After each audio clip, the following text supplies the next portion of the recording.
966. Joining us now on the 966, the great Afshin Molavi from Washington. Afshin's a senior fellow at the Foreign Policy Institute at the Johns Hopkins University School of Advanced International Studies, SAIS. Coincidentally, my handsome colleague's alma mater. Thank you so much for joining us today, Afshin. Just for those of you who are confused, if you're watching the video, he's referring to me. Thank you. It's great to be with you, Lucien. Afshin, we were talking beforehand. You're a longtime friend, and I was telling you how excited I was to have you on, because I felt for a very long time you're a tremendous integrator and a simplifier of big ideas. And it's not that you simplify them, but you make them accessible and help us understand them. And we're in the midst of some big idea moments currently. But before we get there, can we talk a little bit about your work in the emerging market space? Because I say this because you publish daily, an Emerging Markets Daily, to be redundant, which is just excellent. You know, we aggregate news and we put it out for our newsletter, and this is a regular source of really fine reporting and analysis. So anyway, let me get your sense on what you're doing in that space. Sure. Thank you so much, Richard. And it's great to see you. And Yes. I concur. He is a handsome colleague, Lucien. So let me just say that when it comes to the Emerging World newsletter, it's something that I've been thinking about for 15, 20. No, in fact, I would take it back almost 30 years. I'm dating myself here, from my very first job out of college, working for the Arab News in Saudi Arabia. And let me give you this, and I think that's when we first met. So we're talking about the early mid 1990s. And back then, when I was working for the Arab News as a just out of college reporter, I covered business. And what I found so striking about that is, if it was Tuesday, it was a South Korea trade delegation. If it was Thursday, it was a group from East Africa. If it was the following week, I'd be covering a group of Indian bankers or Pakistani traders, and in a way, without really quite processing it at the time, I was witnessing the rise of the new Silk Road, right, in Jeddah and in Riyadh, where I was, right. Then I began traveling more. I was based in Dubai, working for the Reuters news agency. I came back. I did my graduate work at Johns Hopkins SAIS as well. I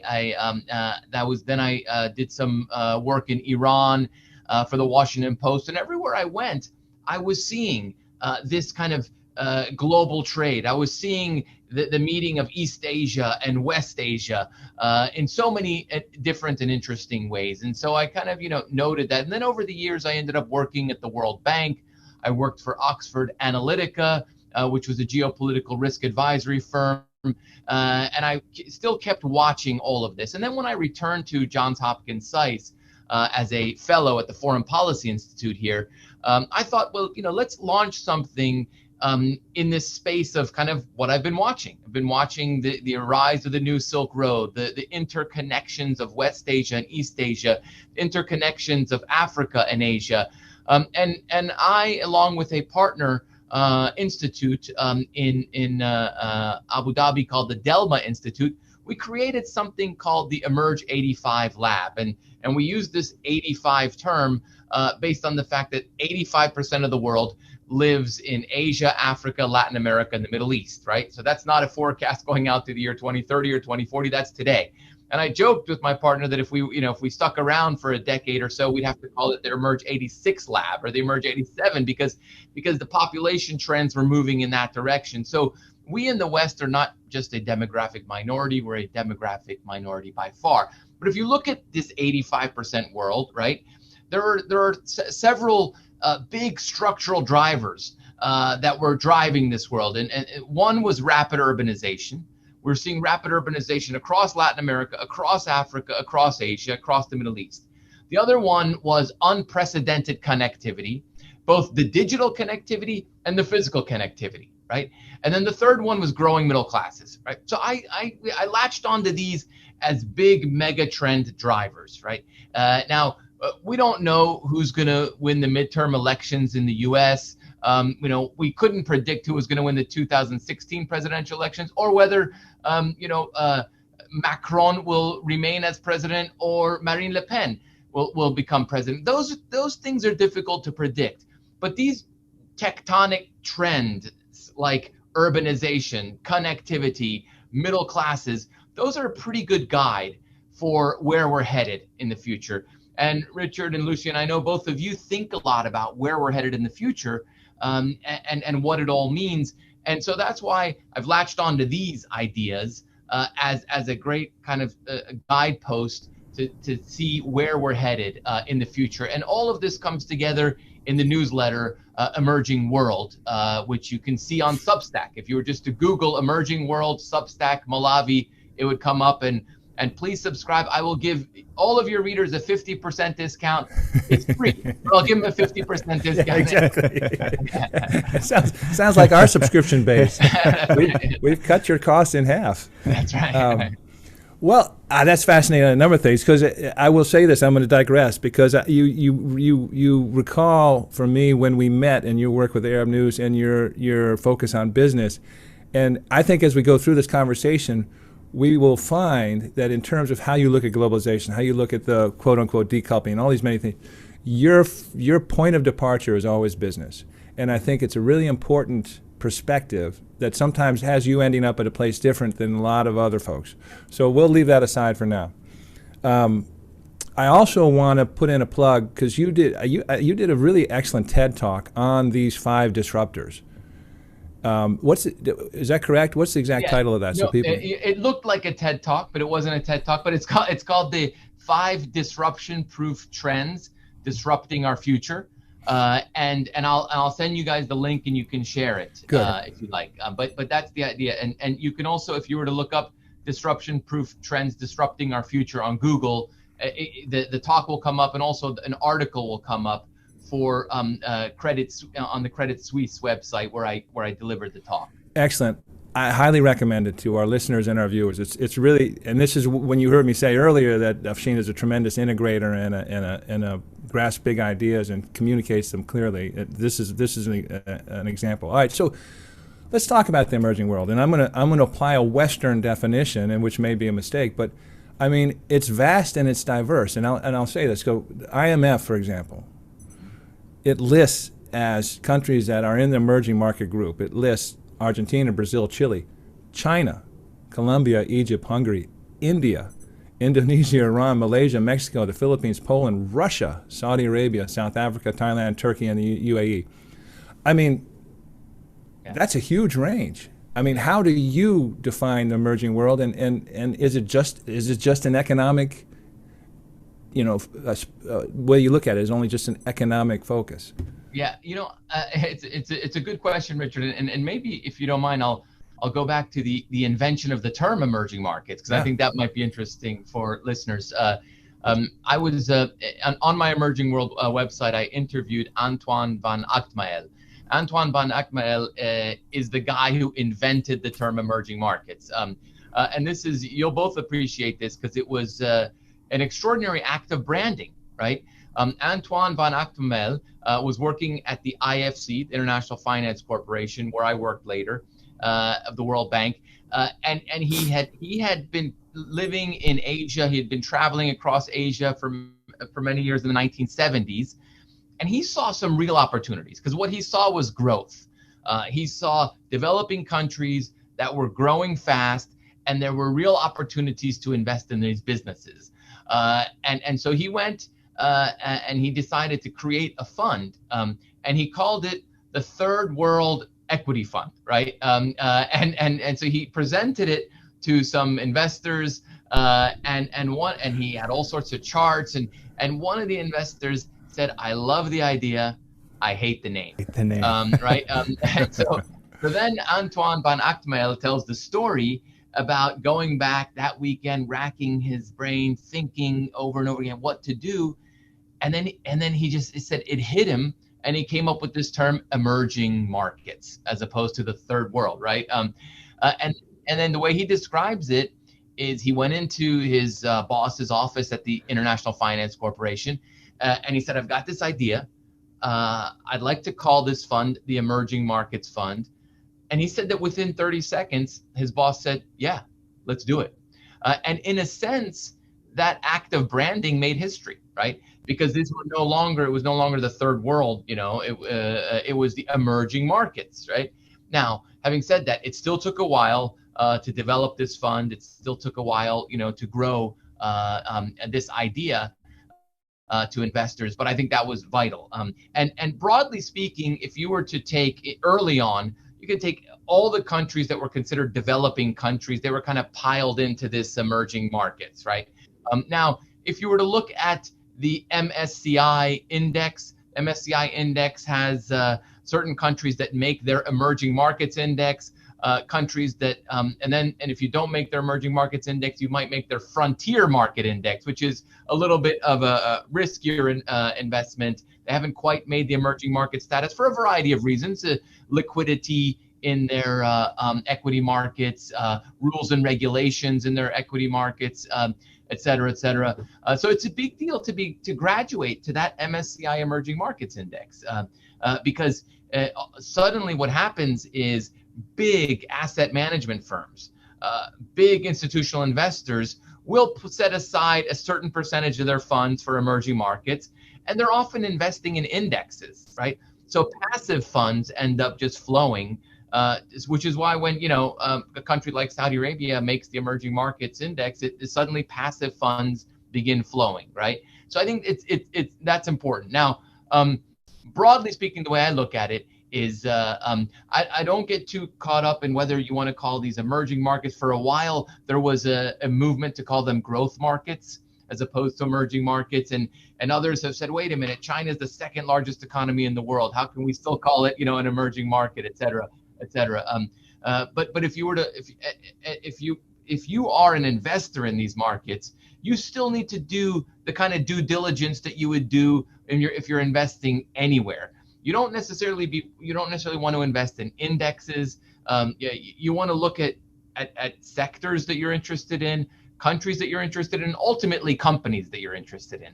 And when you do that kind of due diligence, you're going to see a lot of companies, a lot of very interesting companies in financial services, in the e-commerce space, in the traditional space of banking and mining and other companies. And you're going to see a lot of opportunities there.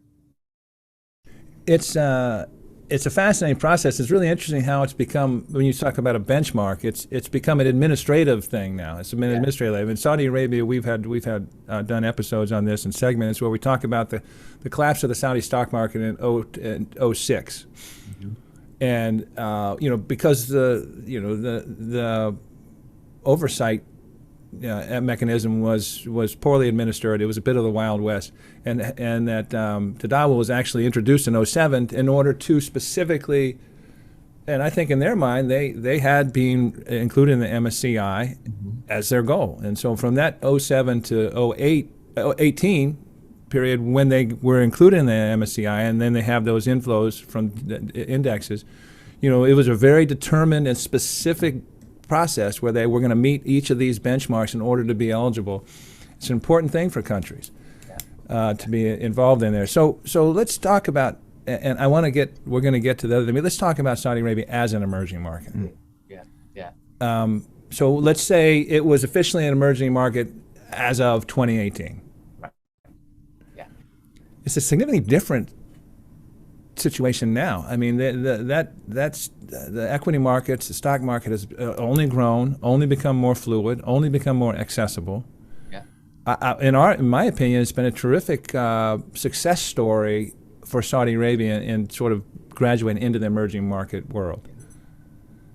But let's do something here. We're gonna spin on a dime here because something big happened in the world recently, and I'm gonna read you a quote, and this doesn't necessarily have to be where we're going, but it's a framework.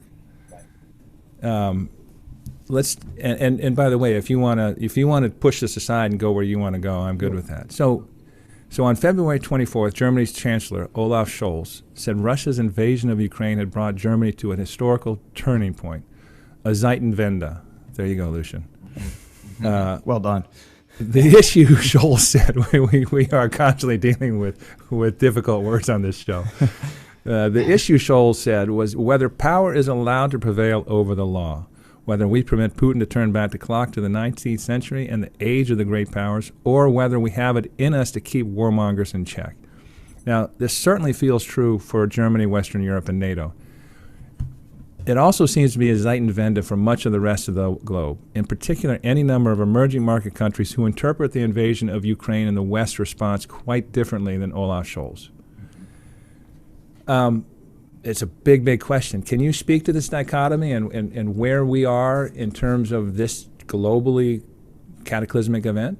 Yeah, I think you raise a really good point, because how this event is viewed in Delhi and Riyadh and Beijing and Abu Dhabi is certainly different than how it's viewed in Europe and the United States. And so I'll put a pin on that for a moment. But what I want to say is that this event will be felt in Beijing and Abu Dhabi and Riyadh and and India and all over the world. And so this is I wrote a piece on the Emerging World site. I called it Putin's Bomb and the Global Shrapnel. Right.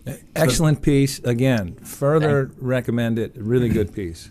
Thank you very much. Thank you. So Putin's bomb was obviously the invasion of Ukraine, and the impact was felt in Ukraine, the humanitarian crisis, the what is increasingly looking like war crimes, and all of that is happening, and it's happening before our eyes. Right. So that's the bomb.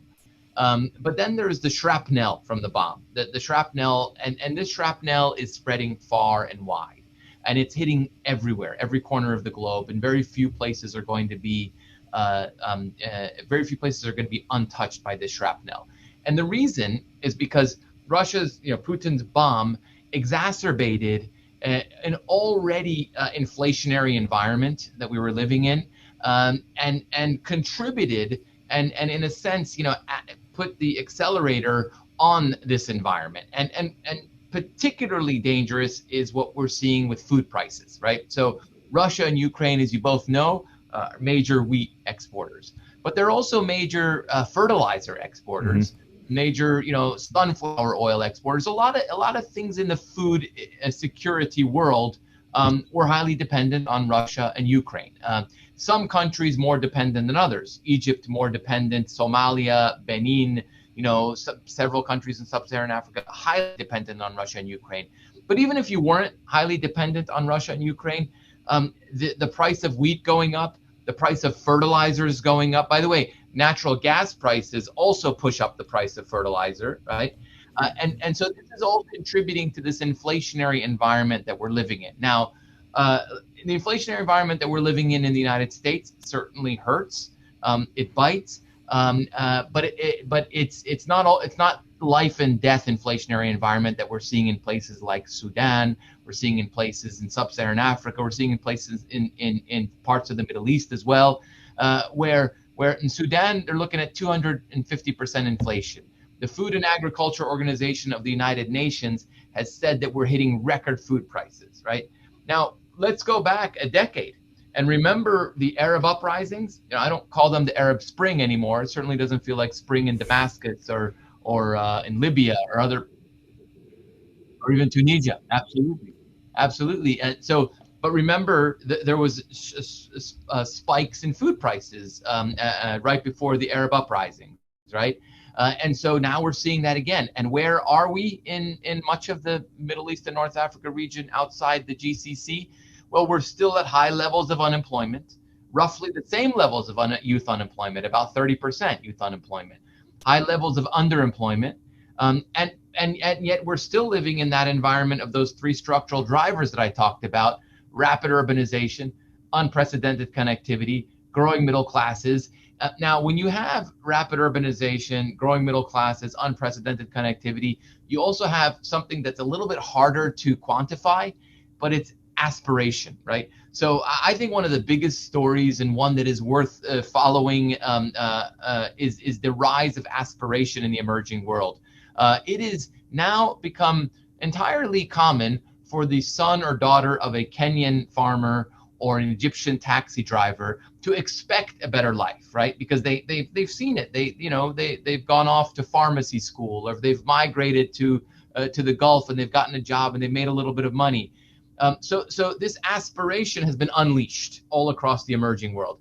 Now, what happens when those aspirations are unmet, particularly in an environment where you see how the other half lives, in an environment where, inequality is not new in our world. It's just what is new in our world is seeing how the other half lives through social media and through other, means. And so I think we're actually in a very dangerous environment as a result of Putin and the global shrapnel, a dangerous environment of rising food prices, rising inflation at an inflationary moment, coming off the back of a global pandemic, right? The COVID-19 pandemic, for the first time in 25 years, we saw poverty levels rise across the world, right? We were on a streak. Every year, poverty numbers were falling all across the world. The COVID-19 pandemic hits, and for the first time, according to the World Bank, poverty levels rise. Anywhere from 80 to 120 million people have fallen back into extreme poverty, right? So it's as if someone on Twitter said I really enjoyed those 5 minutes between the end of the pandemic and the start of World War III. Right? But it's been a 1-2 punch, and I really worry about where we're headed. Well, I think that's really insightful comment you made. Those discrepancies, those inequities have always existed. We just see more of it. Which leads me to, I don't want to focus on the perceptions, but if you're looking at it from that perspective, if you're in an emerging market and you're in 100%, the most dangerous time in any kind of economic progress is when expectations are high and they're not met with reality. I mean, this is a very, very sensitive time. But those people, someone in that situation is less likely to be concerned with what Russia did than what the West has done. Is that correct? Yeah. You mean so the people who are experiencing this are going to be less concerned with what Russia did than what because the reality is these sanctions and restrictions on and Russia and Ukraine's ability to export wheat or fertilizer or any number of commodities that they are lead the world in. Is that an accurate?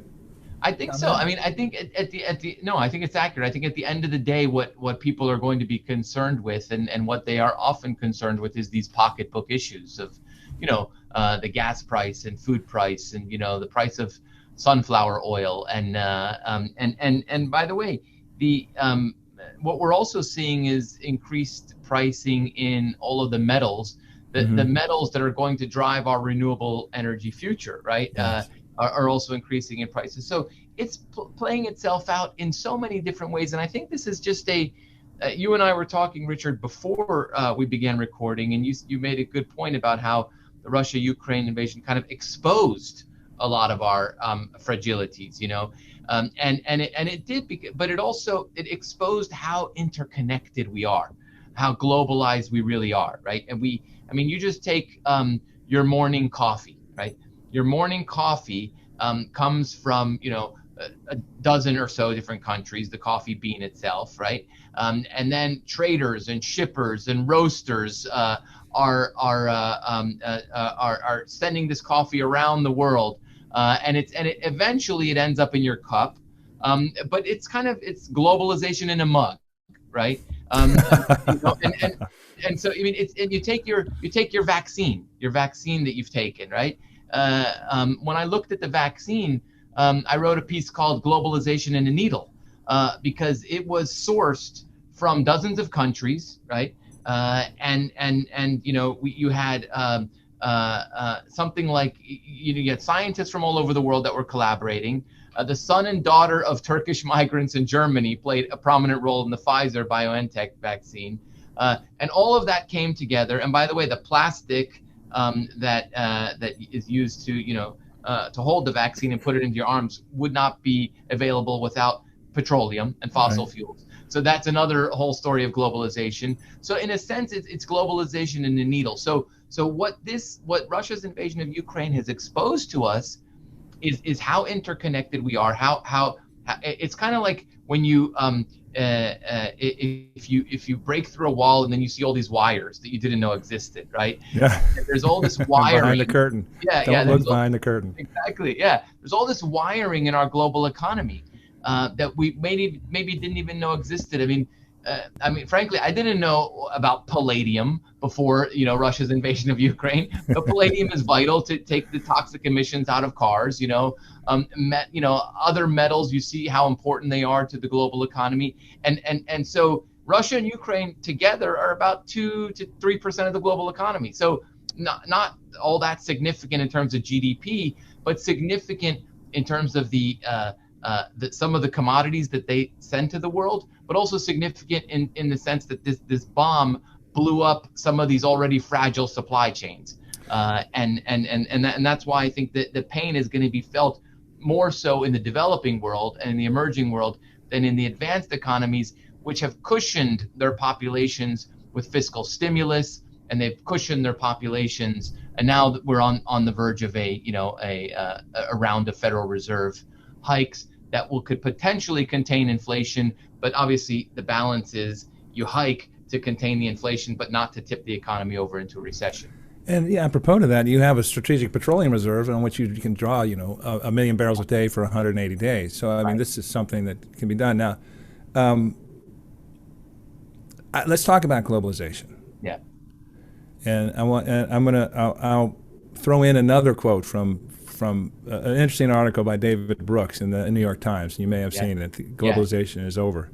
He notes, he refers to the Economist reports that between 2008 and 2019, world trade relative to global GDP fell by about 5 percentage points.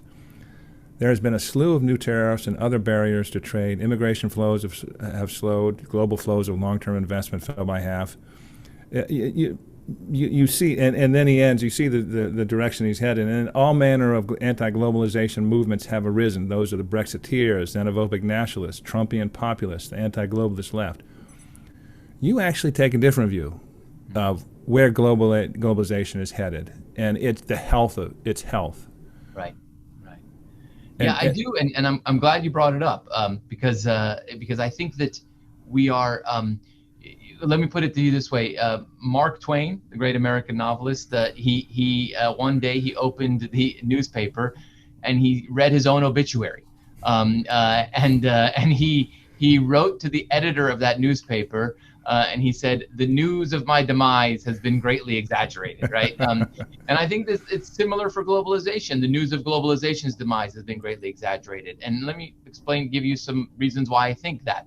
We're still living in a world of roughly $23 trillion of world trade, right? And if you add services trade, we're looking at about $28 trillion of world trade. Now, if it grows 2% versus 4%, it's still 23 trillion plus 2%, or 23 trillion plus 4%, right? Richard, you're tall, right? I mean, you're a tall guy, so what are you, 6'6" or 6'5"? Exactly, 6'6". Okay, 6'6". So if you were to grow, let's just say you're still growing. If you were to grow, unfortunately, I'm going backwards. But yes, let's say that, Afshin. Okay. Along with that, I'm good, handsome. So we're going with this. All right. Let's say you lose half an inch, right? You're still 6'5.5", right? So you're still tall, right? So globalization, even if the trade numbers are, by the way, we're talking about growth. We're not talking about shrinking trade. We're saying that David Brooks said it's growing less fast, right? But so you still have $23 trillion worth of trade. But if we define globalization as the increasing cross-border interconnection of goods, capital, people, services, and ideas, right? If you take each one of those, goods trade is still robust, right? We're still, as I said, at $23 trillion of world trade. Services trade, about $5 trillion of services trade, right? Again, if it slows 2%, we're still talking about a lot of services trade. And how do you even capture, Slovakian programmers working with Japanese companies producing the latest video games? How do you even, put that into this matrix, right? People, before COVID in the BC world, we had about 1.1 billion passenger flights on international flights, right, before COVID. According to, forecasts, we're likely to get back there by 2024 or so, right? Back to the 1.1 billion, and then it'll keep growing. And nothing is linear. Can never say anything is going to keep growing entirely, but if we get back there, that's a lot of international flights. Capital flows. Here's where we could see some institutional investors decide to look at their portfolio and maybe say, well, maybe we shouldn't be investing so much in China. Maybe we shouldn't be investing so much in it. But there's still such a lot of passive flows that you are mandated to put a certain amount, certainly among the big U.S. institutional investors. There's a lot of passive flows that go international, that go to emerging markets, that go to Europe, right? So when you look at all of this, I think what is happening is some of the commentators who are saying globalization is dying, they're operating on a different definition of globalization, and that definition is that all of this is happening, which is going to converge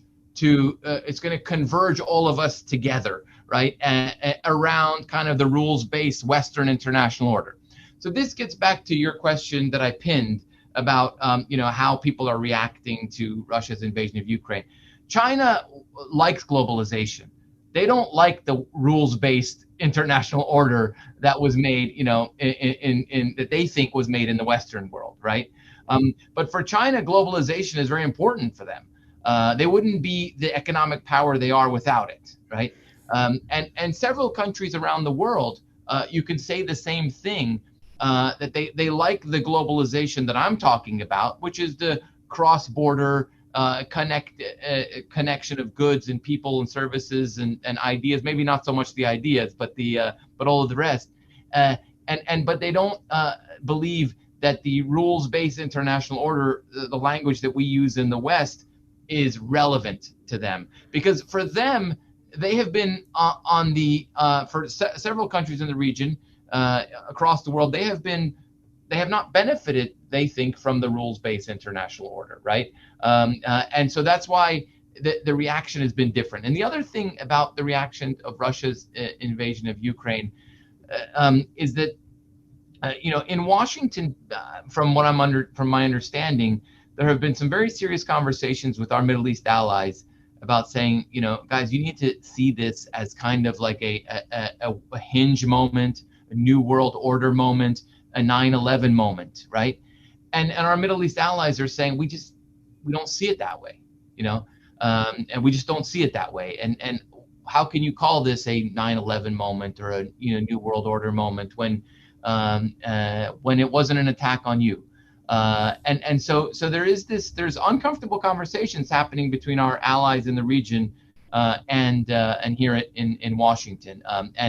And look, I mean, I think India is still a major buyer of Russian oil. They're taking advantage of the discounts that Russia is providing on Urals crude, and they're buying a lot of Russian oil, and they're kind of getting away with it because India is so important to our Indo-Pacific strategy. So I'll just leave it at that. So I guess if I could follow up to that, I think one of the fears maybe, and this column is just so brilliantly written, but the way you put it is Putin's Russia is on the receiving end of a 21st century form of shock and awe from Western powers and their allies, a concerted attempt to deglobalize a country to cut it off from the fruits of globalization. Right. So maybe globalization, as you guys said, the sort of wires have been exposed. We see how globalized we really are. But what would you say to maybe a country like Saudi Arabia or, even China, that fears being deglobalized, like being globally canceled by the Western powers and their allies?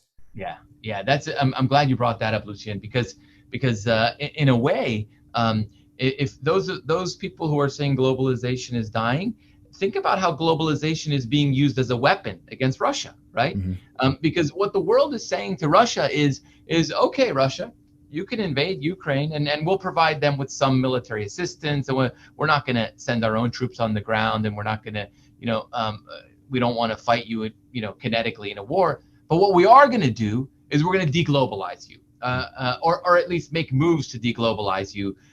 We are going to demand, if they don't do it themselves, companies with HQs in our countries to retreat from your country. We are going to try to wean ourselves off of your oil and natural gas. It's harder for Europe than it is for the United States. We are going to block your assets. Russia had, billions in dollar reserves that are blocked now, and we're going to cut you off of the dollar. So in a sense, the Western powers that did create the rules-based international order do have enormous power to deglobalize a country that is doing things that they don't like. Exhibit B is Iran, right? So Iran went through this. So Putin can call the supreme leader of Iran, Ayatollah Ali Khamenei, and say, hey, we're kind of, in the same boat here. The sanctions on Russia have been stunning. In fact, there's more. There was one stat I read that there's even more sanctions on Russia than there are on Iran now. But Iran has gone through this as well, where what happens is you have to kind of work around the system. So Iran still sells its oil, but it can't get paid in dollars, and then countries around the world take advantage of you. So for example, for many years, Iran was selling to China and India and South Korea and Japan, and all those countries were telling Iran, okay, fine, set up escrow accounts in our banks. And Iran had billions in renminbi in Chinese bank, billions in rupees in Indian banks. And I remember one Iranian Chamber of Commerce official, he kind of jokingly said, okay, fine, with all these renminbi, we can buy industrial machinery from China. It'll be overpriced. It won't be great, but we'll buy it. But we have billions in rupee accounts in India. How much basmati rice can we buy? And then you have to do things like figure out how to,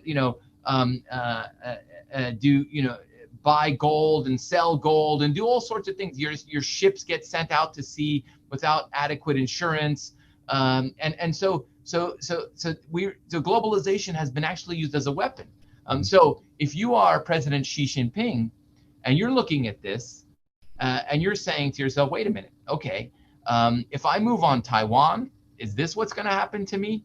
And if they do this to me, it's going to be more painful to them than it is doing it to Russia, but it will still be painful to me as well, right? It'll be painful all around. I mean, you try to deglobalize China, it's an order of magnitude more important in the global economy than Russia is, right?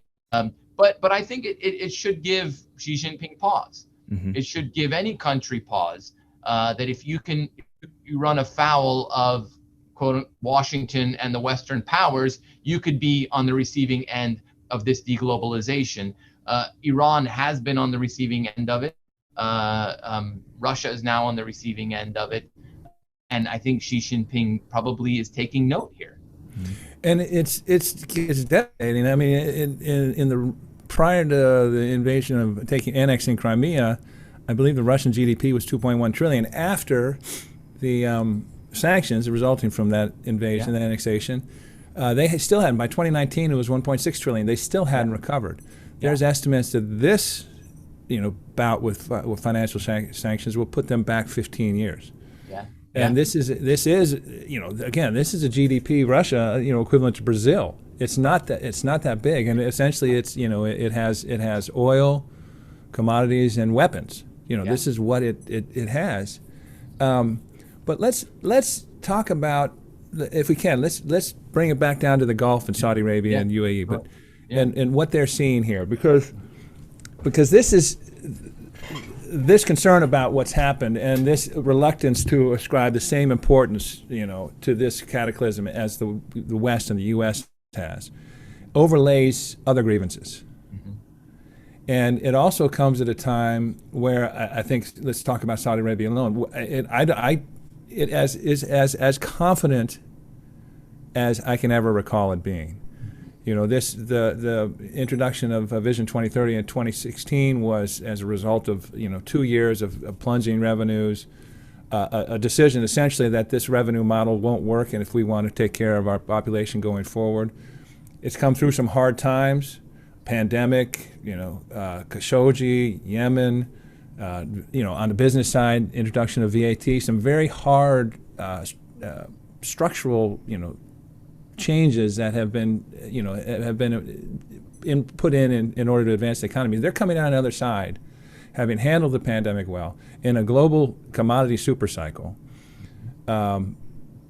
Really, I think they feel very confident. And I think they're looking at the U.S. just as the UAE and saying, look, you need to reassess your whole approach to us. And is this correct?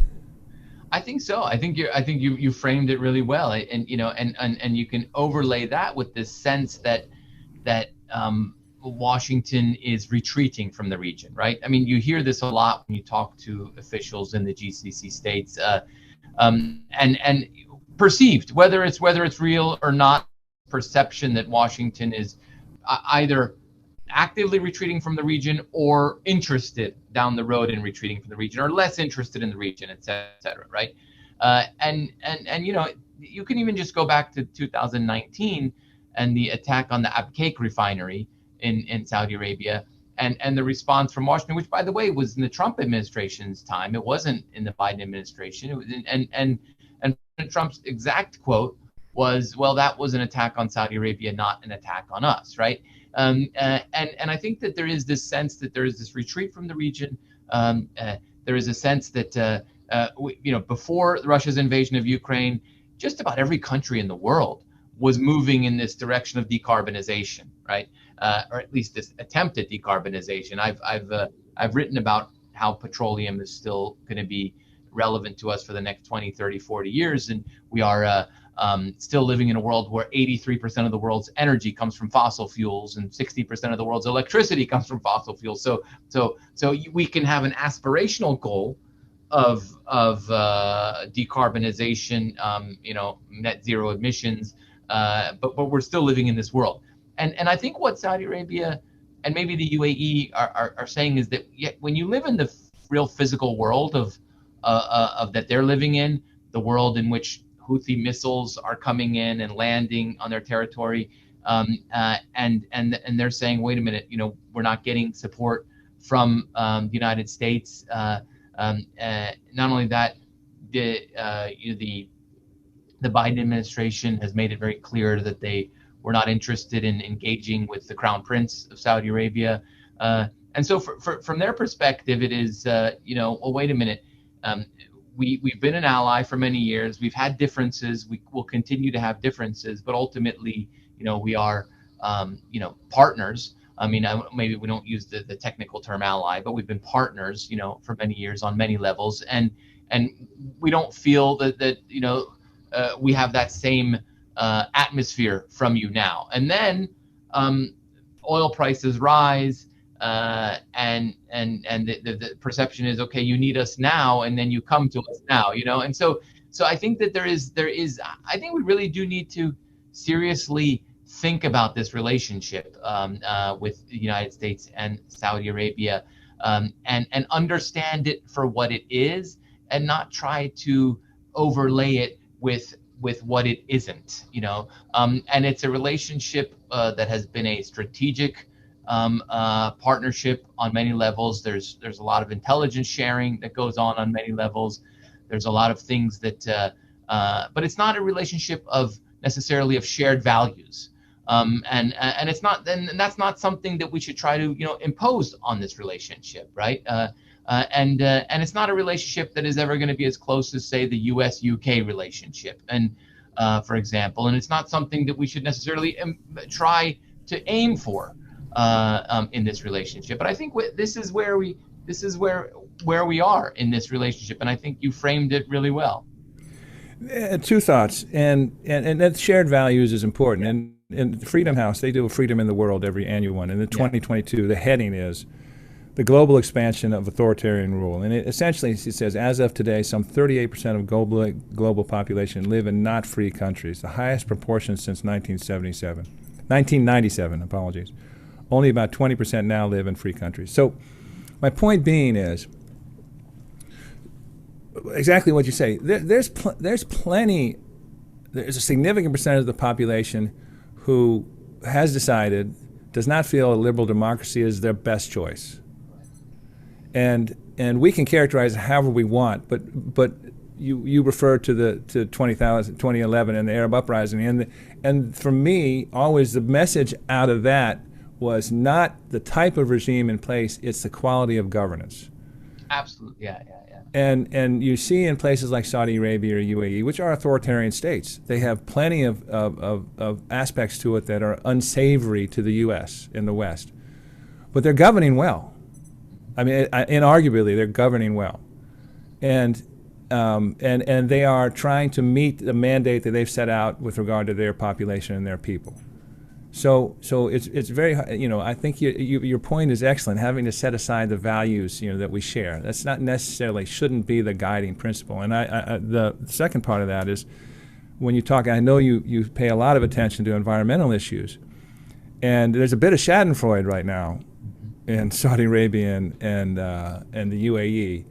When they essentially were pushed back and resisted at the COP26 in Glasgow, when they're saying, look, you can talk about emissions, that's fine, we understand that, but look, we also need to talk about decarbonization. And we have plans in terms of circular carbon economies. We have methods that we think are positive and should be able to contribute, and they didn't feel that they were well received. Now, just a short time later, they're being asked to pump more oil. And I think it's interesting. I'd be interested in your thoughts on this, because the COP27 is going to be in Egypt. COP28 is in the Emirates, Abu Dhabi. So they're going to be local, and there's going to be an opportunity to progress this conversation. Because I don't think, and I think you see it the same way. There's no discussion about climate change. There's no discussion about needing to respond significantly and with determination to this issue anymore. The discussion is, what's the pace of transition and how are we going to do it? Is this something you agree with? Yeah, I think so. And that's what the key word, Richard, is transition in the energy transition, right? And so I think we all generally agree that we should be moving in the direction of more and more renewable energies. But we also have to live in the real world today, where your most wind turbines, for example, wouldn't really survive without subsidies or support, right? From the European Union, for example. Solar energy has come down in cost significantly, right? And my view is leave it to the private sector to innovate, because the private sector is going to innovate on renewable energy, and I'm okay with government support for that too as well. Sure. And they're going to innovate, and the government is going to support, and there's going to be breakthroughs that we can't even imagine, 10 years from now, or 15 years from now, 20 years from now. But we're still going to be using fossil fuels for a lot of things. And even if we were to go to an all-electric vehicle fleet tomorrow, which we won't, but if we were, we need fossil fuels for jet fuel. We're not about to go to an all-electric airplane fleet. Petrochemicals, look around this room that I'm in right now. It's full of petrochemicals, right? I don't think that's real hardwood, behind me. The blinds are full of petrochemicals. Everything in here is full of petrochemicals, right? And so the product on Lucian's hair. That's right. There you go. Yeah, that's right. Although this morning, it's just pure crude oil, sour crude. So we're still living in a world where petrochemicals are going to be, vital. And going back to the developing world and the emerging world, one of the arguments that they make is, hey guys, you in the Western world, you had your advances, mm-hmm. You grew your middle classes, you grew your economies. Now you have these opportunities to grow your renewable energy base, but we don't have those same opportunities. And we have middle classes that are growing and aspiring and connecting and producing and consuming, and asking us to go move away from fossil fuels is asking us to put the brakes on in our economies at precisely the wrong time, because we have young populations that need jobs, right. And we need to keep growing these economies. So the key is the energy transition here, right. and it's going to take time. And by the way, I think that's going to be one of the big issues in COP27 in Egypt, and again later, because the emerging world was one of the greatest disappointments coming out of COP26 was the unwillingness of the advanced economies to put in more money to offset the cost of lowering emissions and that sort of thing. Yeah, yeah. So I can only think that would be a leading issue in Egypt in November. So this is absolutely fascinating, and we could go on forever, Afshin. Let's since this is the 966, Yeah, let's talk about U.S.-Saudi relationship. yeah. Is it over? Is it having a difficult phase? Is it maturing? And I think you can look at it in a positive way. It's sort of like going to counseling. You're saying things you never said before but needed to be said. Right. Yeah. Yeah. What's your sense? Yeah. No, I think it is we're in a difficult phase.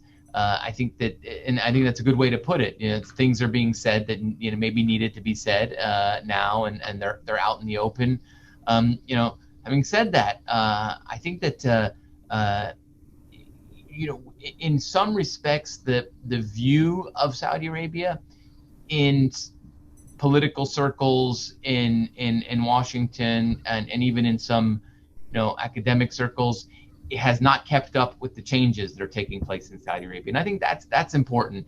I mean, you look at this young generation of Saudis, back in 2007, or I think it was 2008, I actually wrote a piece in Smithsonian Magazine on, and it was called The Young and the Restless. And it was about the young generation in Saudi Arabia. I went and I spent some time with, young people in Saudi Arabia and wrote this piece. And when I look at this younger generation in Saudi Arabia, we literally have had more than 100,000 Saudis study in the United States and elsewhere on these King Abdullah scholarships, and then several hundred other thousand studied, over the past decade or so elsewhere around the world.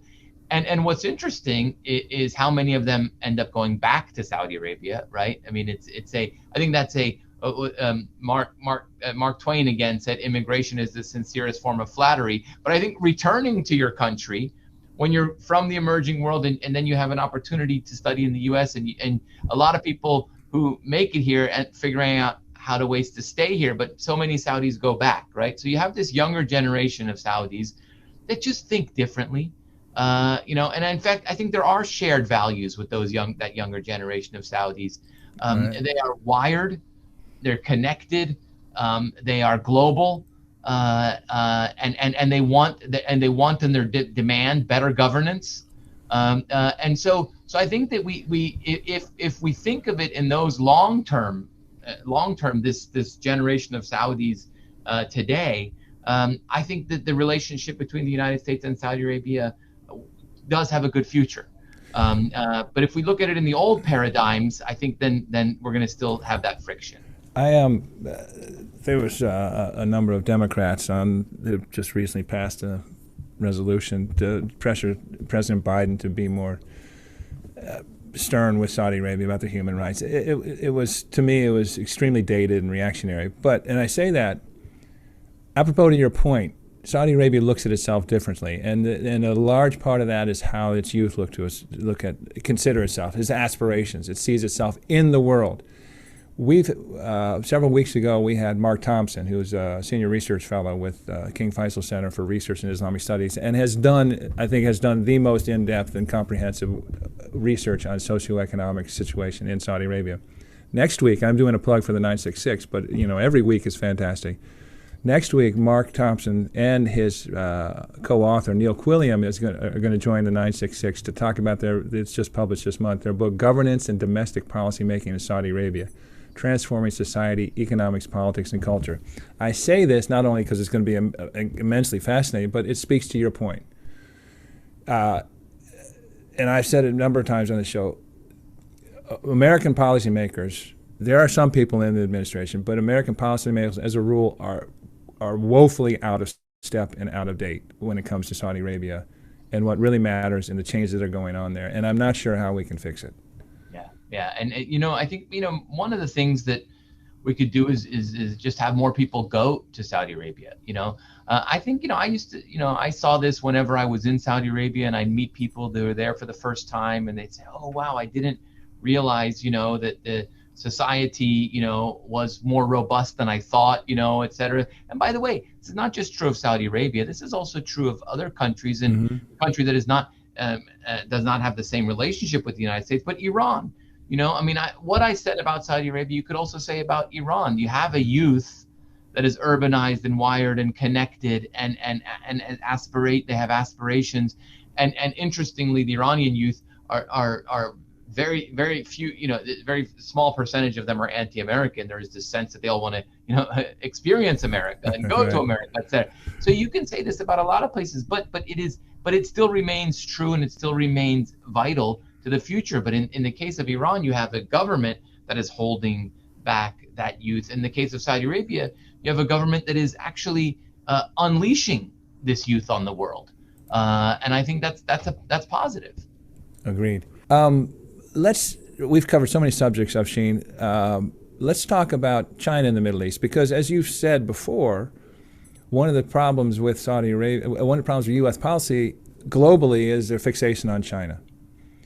But China is, in fact, becoming much more influential in the region based on its trade flows and its investment, that sort of thing. But what should we be looking at as the West, but in general, in terms of interpreting China in the region, in the Gulf in particular? Sure. It's an important question, Richard, because if I were to go back to my time back when I first went to Saudi Arabia in the early to mid 1990s, there wasn't a significant Chinese presence, right? But now when I travel to the Gulf states and other parts of the Middle East and North Africa, not only do you read the numbers in terms of China's trade flows, with the region, but you also see the significant Chinese presence, either Chinese nationals or Chinese, companies. Huawei for a while was not just providing the telecommunications infrastructure, but they were also hiring Lebanese pop divas to sell Huawei smartphones to Arab middle classes, right? So you see this all across the region, and in the case of Saudi Arabia, of course, Saudi Arabia is China's number one oil supplier. By the way, Saudi Arabia is also South Korea's number one oil supplier, and Japan's number one oil supplier, and India's number two oil supplier. So it's not as if there's something nefarious going on there. So we shouldn't take it personally. Right? Yeah. If you're an Asian buyer of oil, chances are you're buying a lot of Saudi oil. So then you see that there's uncomfortable conversations now taking place, because the defining geopolitical issue of our time is the U.S.-China Cold War / U.S.-China. Let's put it this way: the defining geopolitical issue of our time is the U.S.-China Cold War, right? And so when you look at that issue, Washington is seeing a lot of things through that prism, and then they're seeing, looking at the numbers of China's flows with Saudi Arabia, trade flows, and or its investments in Saudi Arabia or in the Emirates or elsewhere, or Israel, frankly. And they're dialing up the numbers. They're dialing 966 to Saudi Arabia and saying, hey guys, I noticed 35 to 37 billion dollars worth of projects that China's done over the past 15 years. And then the response might be, well, you're in the United States, China's your third largest trade partner, right? So it's important. That's why it's important to take this global perspective and not to look at these relationships just bilaterally, because China is, a top 3 trade partner for just about every country, across Southeast Asia and across South Asia. It's the top 3 trade partner for the United States. It's the world's largest trading nation. So it's going to have a big impact on trade numbers. It's going to have a big impact on investment numbers. But when it comes to Belt and Road and China's investments in the region, a lot of the projects that you see that they do in Saudi Arabia or in the Emirates, they haven't fallen into the foreign direct investment category. They've fallen into the projects category, construction projects. They're paid to deliver. They deliver. They produce the project, and then they get out. I told you, we were speaking beforehand, Afshin, how excited I was to talk with you because of, my perceptions of you. But again, this has just been shot through with your insight, your context, and your perspective. This has just really been informative, and I want to thank you very much. Thank you, Richard, and thank you, Lucien. It's great to be on the 966 show. I mean, you guys are doing a great job with this show, and I look forward to watching and listening. Well, promise you'll come back. I will. Thank you very much. Thank you. eworld.substack.com. Definitely check you. it out. Do yourself the biggest favor you'll do this week. It's awesome. Afshin, thank you so much again. Thank you. Thank you again. Thank you. Take care.